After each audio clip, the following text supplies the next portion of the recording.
हाँ तो बच्चों, हमारी आज की प्रॉब्लम है, a company is planning to raise funds by making rights issue of equity shares to finance its expansion.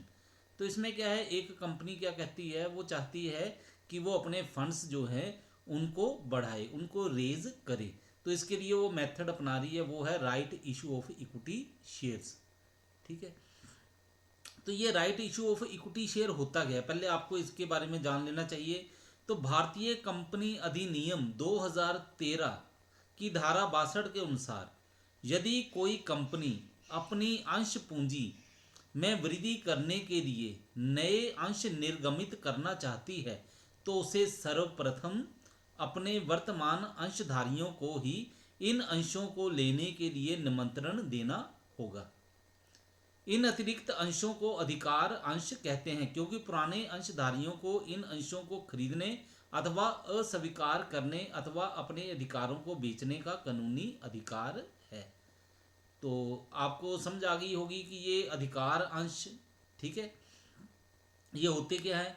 ये क्या है कि जो पहले से अंशधारी हैं, पहले से जो अंशधारी हैं कंपनी के, उनको क्या है, उनको अधिकार दिया जाता है कि कंपनी नए अंश जारी कर रही है, निर्गमित कर रही है। अगर वो उन अंशों को लेना चाहें तो वो उन अंशों को ले सकते हैं।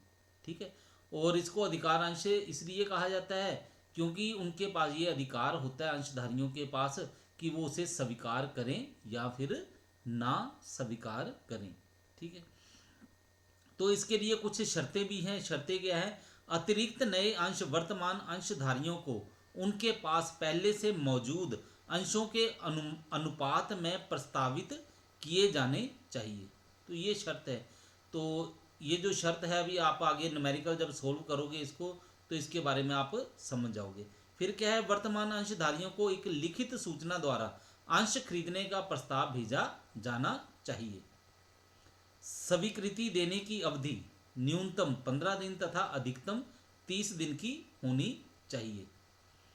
यदि वर्तमान अंशधारी निर्धारित अवधि में स्वीकृति नहीं देता है तो उसे कंपनी द्वारा अस्वीकृत मान लिया जाएगा। उसके बाद आगे और क्या शर्त है? वो शर्त है, उक्त सूचना में यह भी लिखा होना चाहिए कि अंशधारी प्रस्तावित अंशों अथवा उनमें से कुछ को क्रय करने के लिए अधिकार किसी अन्य व्यक्ति को हस्तांतरित कर सकता है। इसके नेक्स्ट क्या है, उक्त सूचना यांत्रिक माध्यम द्वारा भेजी जा सकती है। ये जो इशू करने हैं राइट शेयर्स, ठीक है, तो इसकी सूचना जो है वो इलेक्ट्रॉनिक माध्यम जो है उसके द्वारा भी दी जा सकती है। अधिकार अंशों की स्वीकृति प्राप्त न होने पर कंपनी उन अंशों का निपटारा अपनी इच्छा अनुसार कर सकती है, परंतु उससे कंपनी तथा अंशधारियों को नुकसान नहीं होना चाहिए। तो ये आपको राइट इशू के बारे में बता दिए। तो आगे हम प्रॉब्लम देखते हैं। प्रॉब्लम क्या है? The existing equity share capital of the company is ₹50 lakh. इस समय जो समता अंश पूंजी है कंपनी की वो कितनी है? वो है 50 लाख रुपए। The market value of its share is ₹42। और ये जो शेयर है, एक शेयर है, उसका अगर बाजार मूल्य देखा जाए तो वो बनता है ₹42। The company offers to its shareholders the right to buy 2 shares at ₹11 each for every 5 shares held। तो कंपनी जो ऑफर कर रही है शेयर होल्डर को राइट, वो क्या है? वो बोल रही है कि 5 शेयर के बदले में 2 शेयर वो खरीद सकते हैं। यानी कि किसी शेयर होल्डर के पास अगर 5 शेयर हैं तो वो 2 नए शेयर खरीद सकता है। अगर 10 हैं तो 4 खरीद सकता है। ठीक है। अगर 20 है तो वो 8 शेयर नए खरीद सकता है। और एक शेयर की कीमत जो होगी, जो नया इशू किया जाएगा, उसकी कीमत होगी ₹11। You are required to calculate theoretical market price after right issue, the value of right, percentage increase in share capital. तो ये जो प्रॉब्लम दी गई है, आपको बताई गई है, ये प्रॉब्लम क्या है? ये कल्याणी पब्लिशर की बुक है, ठीक है, कॉरपोरेट अकाउंटिंग, उसमें से ली गई है। तो इम्पोर्टेंट प्रॉब्लम है, इसलिए आपको ये प्रॉब्लम यहाँ पे दी जा रही है। तो इसको सॉल्व करके आप लोगों ने देख लेना है, इसकी प्रैक्टिस अच्छी तरह से कर लेनी है। और ये जो राइट इशू है, इसको समझने के लिए आपको ये न्यूमेरिकल करना पड़ेगा। न्यूमेरिकल करोगे तभी आपको इसकी जो थ्योरी है, थ्योरेटिकल पार्ट जो है राइट इशू का, वो आप समझ पाओगे। चलो सबसे पहले सोल्यूशन करते हैं इसका। तो मार्केट वैल्यू देखते हैं, 5 शेयर हैं, 5 शेयर के लिए कहा गया 2 शेयर इशू होने, तो 5 शेयर की अगर मार्केट वैल्यू देखी जाए वो कितनी है, एक शेयर की 42 रुपये है, ठीक है। तो 5 शेयर की कितनी बन गई, 210 रुपये। ये देखो ऊपर लिखा हुआ है, एक शेयर की कीमत है 42 रुपये मार्केट प्राइस, तो 5 की बन गई 210। Amount to be paid for acquiring 2 share, ये जो 2 शेयर मिलेंगे एक्स्ट्रा और, ठीक है ना, राइट के लिए, तो उनकी कीमत क्या बनेगी, वो बनेगी 22 रुपया। कैसे, 11 रुपये है एक शेयर की कीमत। तो ये देखो ये लिखा हुआ है, the company offers to its shareholder the right to buy 2 share at ₹11 each. तो 22 रुपये बन गए 2 शेयर्स के, ठीक है। तो टोटल प्राइस हो 7 शेयर्स, 7 शेयर जो है इनकी टोटल कीमत कितनी बन गई, 210 प्लस 22, तो ये बन गई ₹232। तो अब जो पहला पार्ट पूछा गया पहले वो कर लेते हैं, theoretical market price of 1 share, या इसको आप एवरेज प्राइस भी बोल सकते हो, ठीक है, average market price of 1 share. तो 7 शेयर की कीमत कितनी है, 232, तो एवरेज निकालोगे तो वो कितनी बन जाएगी, 232 डिवाइड 7, तो 232 को 7 से भाग किया तो ये बन गई 33 रुपये 14 पैसे, ठीक है। अब हम करते हैं value of right. Value of right है उसको पता करने का हमारे पास फार्मूला है, market price minus theoretical market price. Theoretical का आपको पहले बता रहा हूँ, थ्योरेटिकल का मतलब क्या है, यहाँ पे एवरेज भी ले सकते हो आप लोग, ठीक है, क्योंकि हमने एवरेज ही निकाला है, तो इसको एवरेज प्राइस भी बोल देते हैं, थ्योरेटिकल प्राइस भी बोल देते हैं।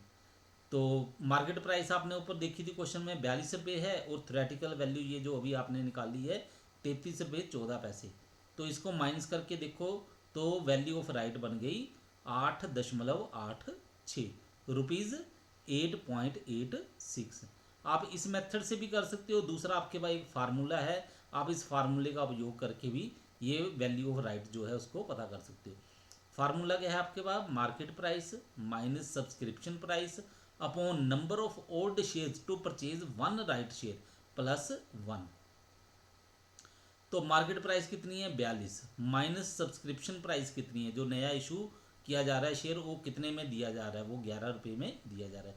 अब ये कहा गया है कि एक राइट शेयर जो है उसको खरीदने के लिए, ठीक है ना, तो कितने पुराने शेयर्स की ज़रूरत पड़ेगी। तो आपको क्वेश्चन में क्या दिया, 5 शेयर के बदले में 2 मिलेंगे, तो एक शेयर खरीदने के लिए कितने मिलेंगे शेयर होने चाहिए, वो होने चाहिए 2.5। अगर 2.5 शेयर होंगे तभी आपको एक शेयर राइट के तौर पे मिलेगा, ठीक है। 5 के ऊपर 2, 2.5 के ऊपर 1 प्लस 1, ये फार्मूला है आपका। तो जोड़ लगाया 53/3.5, तो ये आ गई वैल्यू ऑफ राइट ₹8.86। तो ये देखो सेम है, दोनों में से आपने जो भी मेथड लगाना है उस मेथड का उपयोग करके आप वैल्यू ऑफ राइट पता कर सकते हो। अब तीसरी वैल्यू जो पूछा हुआ है उन्होंने क्वेश्चन में वो क्या है, percentage increase in share capital. ये बिल्कुल आसान सा है, प्रेजेंट कैपिटल कितनी है 50 लाख ऊपर पता है, राइट इशू करके कितनी होगी, ठीक है, 5 शेयर के बदले में 2 शेयर इशू किए गए हैं, तो इसका मतलब है 50 लाख की कैपिटल थी, मल्टीप्लाई 2/5, ये कितना बन गया 20 लाख, ठीक है। तो इसका मतलब परसेंटेज इंक्रीज कितनी होगी, 20 lakh upon 50 lakh multiply 100 equal to 40%। तो ये 40% जो है ये क्या आ गया, percentage increase in share capital, ठीक है। तो ये देख लो राइट इशू कैसे हुआ है, 50,000 की टोटल कैपिटल है, 5 शेयर के बदले में 2 शेयर इशू किए गए हैं, यानी कि रेशो कितनी बन गई 2/5, तो राइट इशू बन गया 20 लाख रुपए।